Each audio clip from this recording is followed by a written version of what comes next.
¿Qué es la didáctica? La didáctica es el arte de enseñar. ¿Y por qué decimos que es un arte enseñar? Porque cada vez que se encuentra un docente con estudiantes, es un encuentro único.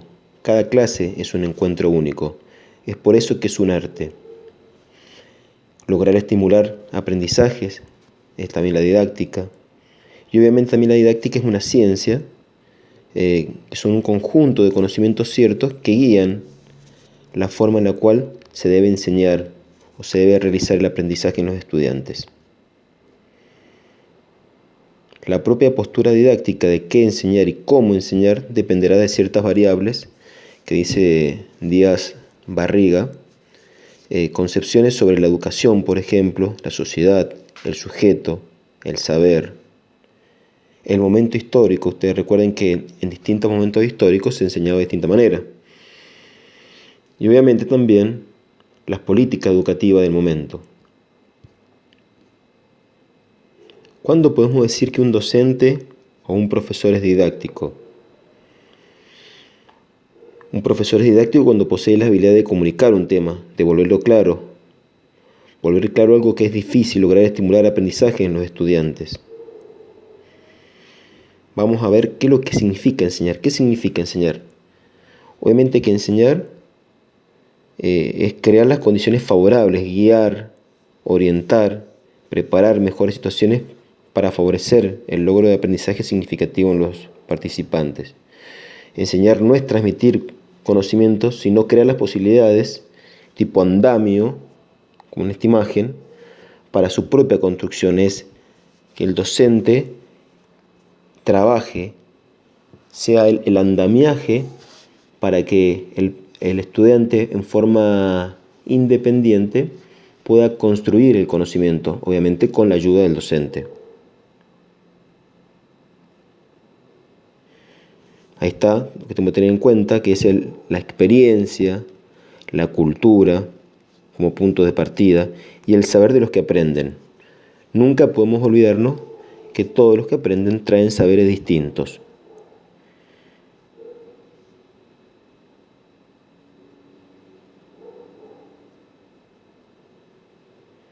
Paulo Freire dice que enseñar no es transmitir conocimientos, sino crear las posibilidades para su propia construcción o producción. Esto es importantísimo. No tenemos que transmitir, sino ayudarlo a que ellos puedan crearlo. Existen distintos principios metodológicos básicos de la enseñanza.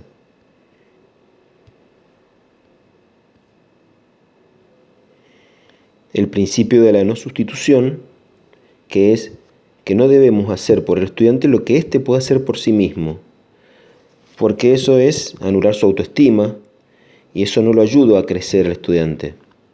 Después también tenemos el principio de actividad selectiva. Esto significa que se trata de no suplantar las actividades mentales superiores, como por ejemplo el razonar, el comprender, el sintetizar, el evaluar, el crear. Este tipo de actividades la debe hacer el estudiante y no pueden no estar presentes en nuestras actividades. También el principio de anticipación, que es esto que hablábamos recién, que es reconocer los conocimientos previos que traen los estudiantes al aula. Tenemos dos modelos didácticos distintos. Uno que es reproductivo y pasivo, el cual está centrado en el contenido y dice que la enseñanza es una transmisión de un saber a los alumnos. Es transmitir un saber, como si fuera una televisión que transmite algo. Y la metodología de la enseñanza es mostrar e introducir nociones a los mismos con ejemplos, por ejemplo. Y una forma de un modelo didáctico constructivo que no está centrado en el contenido, sino está centrado en el estudiante. Y dice que la enseñanza es un proceso facilitador de la construcción de los aprendizajes. parte de las estructuras previas y las características particulares de cada uno de los sujetos y de su contexto, que es importantísimo tener en cuenta el contexto. Y la metodología de enseñanza es contemplar el conocimiento del sujeto focalizada en la comunicación y relación que existe entre el docente y el alumno. Bueno, ¿qué es entonces el aprendizaje?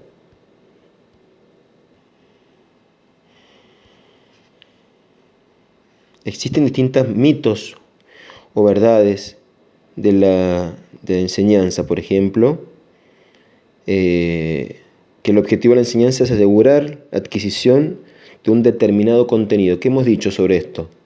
Obviamente que esto es falso. El objetivo de la enseñanza no es adquirir un contenido, sino todo lo contrario. ¿Es un espacio de comprensión común? Sí, es un espacio de comprensión común, esto es verdadero. La enseñanza es importante porque el docente está al frente, obviamente que es falso. La enseñanza se propone construir significados compartidos, esto es verdadero. Es poder construir junto con el otro. La enseñanza debe conocer y tener en cuenta las ideas, motivaciones y percepciones de mis alumnos, de mis estudiantes. Obviamente tenemos que tener en cuenta sus conocimientos previos, sus ideas, sus motivaciones. Esto es verdadero. El punto de partida de toda enseñanza es el hacer, la cultura y el saber que aprenden. Obviamente, esto es verdadero. Bueno, como decíamos recién, ¿qué es el aprendizaje?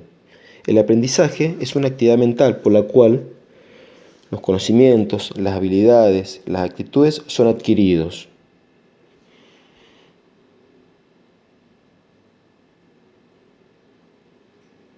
Es una actividad mental que permite desarrollar capacidades que luego utilizamos para resolver situaciones de la vida cotidiana. Obviamente que el aprendizaje me tiene que servir para eso. Por eso el aprendizaje no es adquirir un contenido, sino es poder retener. Es una actividad mental que te permite adquirir conocimientos, habilidades que después te sirvan para ser utilizados, para resolver situaciones, si no, no tendría sentido el aprender. ¿Qué características tiene el aprendizaje? Primero, que es un proceso que depende de la actividad de la persona y no solo del estímulo de esta. Requiere interacción. Obviamente que el docente, los pares, del medio. Sí o sí, el aprendizaje requiere del trabajar, del actuar y del estar con el otro. El aprendizaje tiene avances y retrocesos.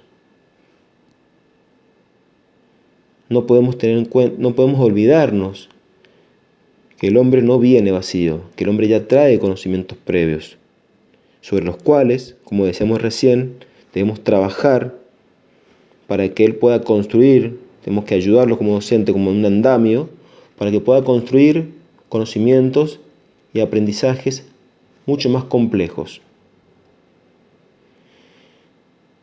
El conflicto cognitivo, la importancia del conflicto cognitivo.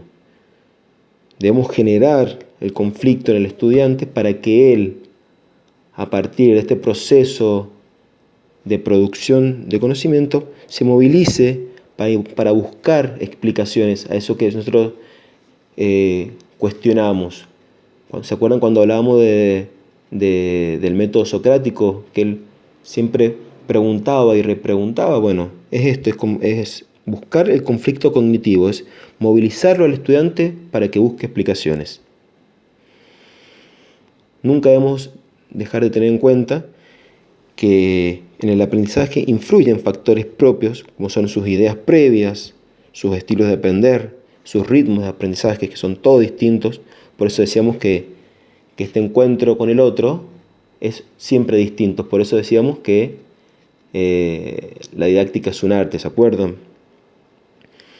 Y también que influyen los factores sociales. Esto es extremadamente importante.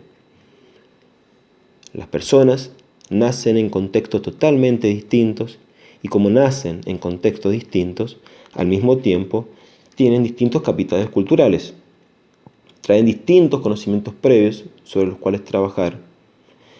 Así que es muy complejo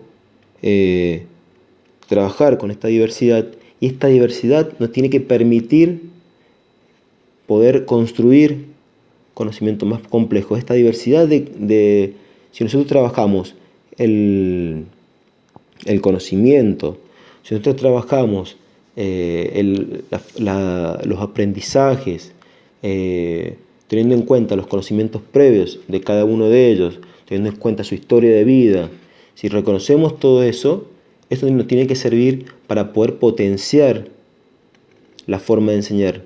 Esta diversidad nos tiene que permitir potenciar el aprendizaje en los estudiantes.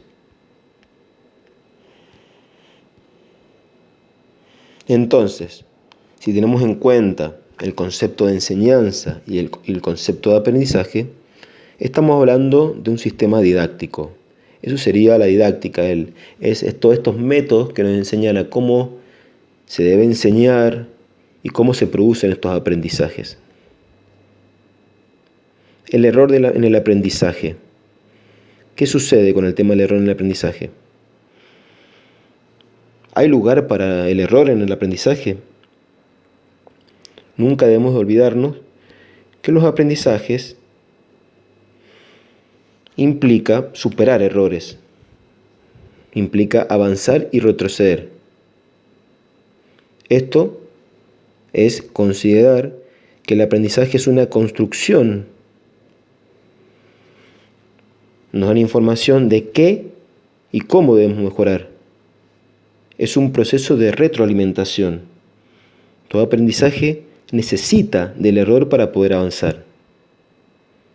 ¿Qué es lo que es el aprendizaje significativo?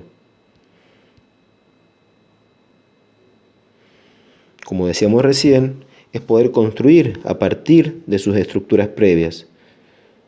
Es un concepto creado por el psicólogo David Ausubel. El conocimiento previo es el cimiento del conocimiento nuevo, es la base del conocimiento nuevo. Es lo opuesto al aprendizaje repetitivo o memorístico. Puede emplearse en distintos contextos. Es asimilado por el estudiante y dispone a la reflexión. Debemos buscar eso. Debemos buscar que a partir de los conocimientos previos que tiene el estudiante pueda construir conocimientos nuevos que le sirvan para ser aplicados o empleados en distintos contextos y al mismo tiempo que les permita reflexionar y modificar la realidad y resolver situaciones y problemas. ¿Cómo se puede decir que el docente puede contribuir al aprendizaje significativo? Primero, lo debe hacer generando el interés en el estudiante. Esto es sencillo, no, es complejo. Lo que tiene que hacer, obviamente, tiene que ver lo que le interesa al estudiante. No puede trabajar lo que le interesa al docente, sino que tiene que conocer previamente, en la etapa diagnóstica, qué es aquello que le interesa al estudiante, que esté relacionado con algo que ya sabe. Uno tiene que trabajar sobre esta base de lo que ya sabe. Y tiene que saber adecuarlo a las capacidades y necesidades del estudiante. Y atender a las diferencias que tienen inicialmente los individuos, esta característica diversa que tienen los individuos.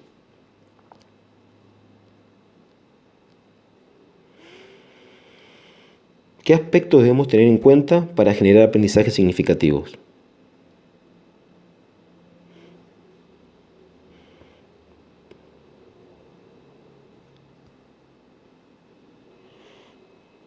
Debemos tener en cuenta las concepciones previas de los participantes. Acá está mal, no del docente, sino de los participantes. Aprender implica siempre alguna forma de desaprender. Muchas veces lo difícil no es adquirir una conducta o un hábito, sino dejar de tenerlo. Esto es importantísimo. También tenemos que tener en cuenta la motivación, el autoestima que tiene el estudiante, la atención y la memoria. Cuando hablamos de motivación, no debemos perder de vista qué es lo que es la motivación. Motus significa movido o movimiento. Entonces, son los estímulos que mueven a una persona a realizar determinadas actividades y perseverar en ellas hasta su culminación. ¿Para qué estudias? ¿Para qué trabajas? No podemos olvidarnos que existen motivaciones internas y motivaciones externas, como por ejemplo, ¿cuáles serían las motivaciones internas? ¿Cuáles serían las motivaciones externas?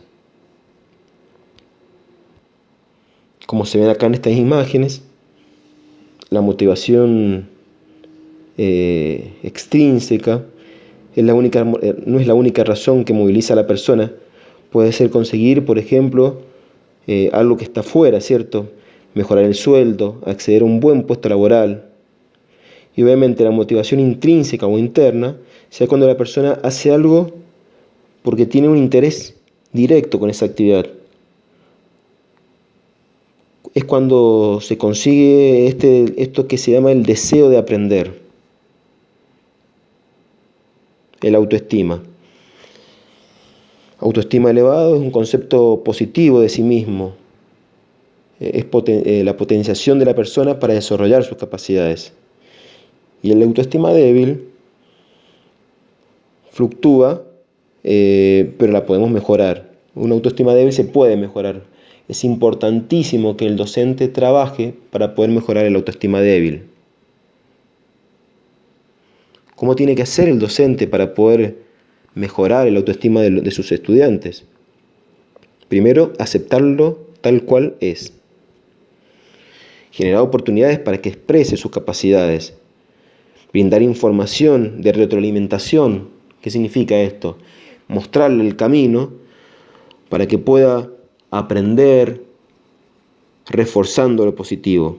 Generar espacios de autonomía y libertad.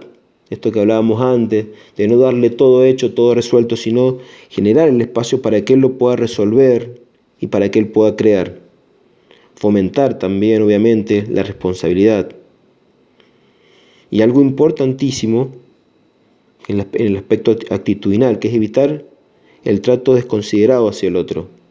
No podemos permitir que en el aula los estudiantes se traten mal, se falten el respeto. Y obviamente tiene que haber un clima áulico que permita el aprendizaje. Y también evitar esto de magnificar los errores. Tenemos que considerar, tenemos que hacerle ver a ellos que el error es importante para crecer y para aprender.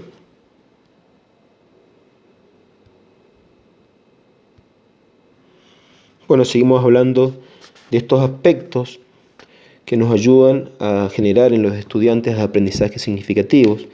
Tenemos la atención, que implica una operación selectiva. Se toma un contenido y se relega a otro. Es poder seleccionar, es poder decir qué es lo que es importante. Una es por distracción, se abandona uno por ubicarse en otro, y la otra es por disociación. Físicamente se está en un contenido y la dimensión psicológica y espiritual está en el otro. Es muy importante tener en cuenta que el formador deberá tener como principio general el no plantear clases monótonas o pesadas, ya que las personas no pueden mantener la atención tensa durante periodos muy prolongados. Esto es muy importante. Entonces por ahí tenemos que tener en cuenta que la clase no puede ser muy prolongada, pues si no, no estamos ayudando a que los estudiantes mantengan la atención en lo que uno le está diciendo. El docente formador debe hallar formas de implicarlos. Para esto es preciso dirigirse a los cursantes por su nombre. Nunca debemos olvidar la importancia de generar este vínculo con el estudiante, de reconocerlo, de nombrarlo, de invitarlo a que participe.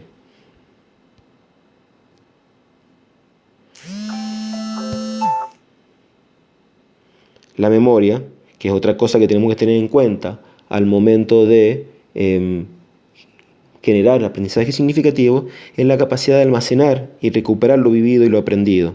Existen 3 subsistemas que funcionan de manera integrada y coordinada. Primero, que la memoria sensorial, que esto todo lo que entra por el cuerpo, todo lo que percibimos. La memoria de trabajo o memoria operativa, que es la memoria de corto plazo. Y la memoria permanente, que sería la memoria de largo plazo. Debemos tener en cuenta algunos aspectos que favorecen la memoria. Primero, la intensidad. Es necesario que existan altos niveles de atención y que se apunte a todos los sentidos, tanto la vista, el oído, el tacto, el olfato. Tenemos que buscar distintas formas de estimular para que ellos puedan adquirir estos conocimientos y que formen parte de la memoria. La repetición, que sería la frecuencia de la repetición, contribuye a la fijación. Muchas veces, mientras más se repite, más se fijan los saberes. La asociación se aprende mejor cuando se asocia, esto es importantísimo, con experiencias, con imágenes, con emociones. Y no hay que olvidarse del tema del descanso. Tras realizar un descanso, la información queda grabada más fácilmente.